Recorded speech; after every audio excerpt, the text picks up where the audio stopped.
আমি তোমার ভাইকে বিয়ে করতে চাই না। বিয়ে করতে চান না মানে? কারণ আমি তোমাকে বিয়ে করতে চাই, তুমি আমার মন নিয়ে গেছো। তোমার ভাইকে আমি মন ছাড়া কিভাবে বিয়ে করি বলো? সকালবেলা কি বাসা থেকে উল্টাপাল্টা কিছু খেয়ে বের হয়েছেন নাকি? বিয়ে যদি করতে হয় তাহলে শুধু তোমাকেই করি। শোনেন, নেক্সট টাইম আর এইসব কথা কখনো বলবেন। কিরে, তোর ভাবিকে যে গিফট দিয়ে আসলি তারপরে তো কিছু জানালি না। আসছি তো, তুমি ভাবিকে জিজ্ঞেস করো। কি করছেন? এই যে ব্যালকনিতে আমি আর নাইম বসে বসে গল্প করছি। আসলে ভালো লাগছিল না, আপনার সাথে দেখা করতে পারলে হয়তো একটু ভালো লাগতো। আপনি বরং আমার সাথে কাল সকালে দেখা করেন। আর হ্যাঁ, সঙ্গে নাইমকে নিয়ে আসবেন। ঠিক আছে। কি এভাবে তাকিয়ে আছো যে? তুমি তুমি করে বলছো।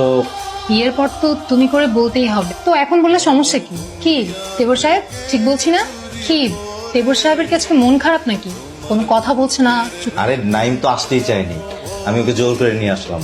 কেন দেবর সাহেব, ভাবির সাথে দেখা করতে কি লজ্জা লাগে? ভাই আমি যাই, আমার কাজ আছে। কি হয়েছে, এভাবে ডেকেছো কেন? শোনো, ভাইয়ের সাথে তুমি যেভাবে মেলামেশা করছো আমার একদমই সহ্য হচ্ছে না। কেবল তো ট্রেলার শুরু, এখনো তো সম্পূর্ণ মুভি বাকি।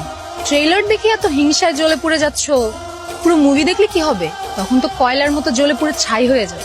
দেখো, তোমাকে যেন আমি ভাইয়ার সাথে আর এভাবে মিশতে না দেখি, না, কারণ আমিও তোমাকে পছন্দ করি। চলো আমরা দুজন পালিয়ে গিয়ে বিয়ে করে ফেলি।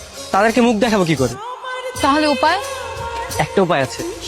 ভাইয়ার একটা গার্লফ্রেন্ড ছিল, এখন যদি ভাইয়ার সেই প্রেমিকাকে নিয়ে আস, তাহলে ভাইয়ার সাথে প্রেমিকা তুমি আর আমি। তাহলে আমরা বিয়ে করে ফেলি আজই। তাহলে প্রেম আর কি হবে? আমার কথা বাদ দেন না, আমি না হয় আপনার ছোট ভাই নাইমকে বিয়ে করে নেব। নাইম কি প্রেমাকে বিয়ে করতে রাজি হবে? আমি রাজি আছি। হ্যাঁ, তুমি যদি চাও তাহলে আমরা এখনই কাজী অফিসে গিয়ে দুজন একসঙ্গে বিয়ে করতে পারি। বড় ভাইয়ের জন্য তো এতটুকু করাই যায়। আপনাদের এতদিনের মান অভিমান সব মিটিয়ে ফেলেন। আমি বরং একটু নাইমের সাথে বাইরে যাই। অবশেষে ভাইয়া আর ভাবির সেটিংটা হয়ে গেল। কি বল? শুধু কি ভাইয়া ভাবির সেটিং হলো, তোমার আমার হলো না? অবশ্য ঠিক বলেছো। আচ্ছা চলো আমরা বিয়েটা করে ফেলি। বিয়ে?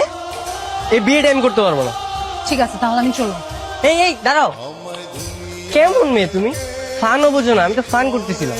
নেক্সট টাইম আমার সাথে আর এরকম ফান করবে না।